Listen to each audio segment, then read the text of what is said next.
My pediatrician says whole grains are healthier for my kids, but will they like it?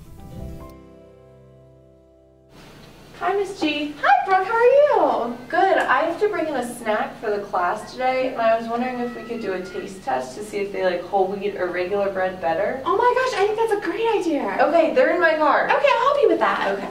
Okay, close your eyes, guys. And hold your hands out, please. Here's one piece for you. There you go. You got it. You can eat it. Okay, ready for the next one? All right. There you go. You can go ahead and eat it. If you had to, would you eat the first one? Yeah? What about you?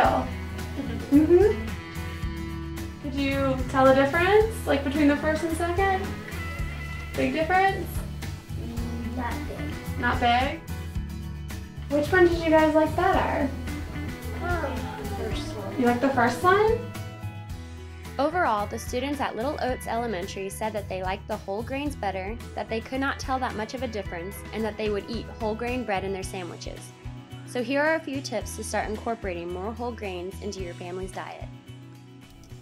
Words such as multigrains, stone ground, and bran can be misleading and usually are not the best choice.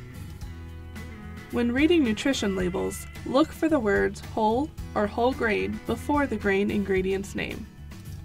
Switching to brown rice, whole grain pasta, and whole grain cereals such as oatmeal are easy changes to improve your child's health.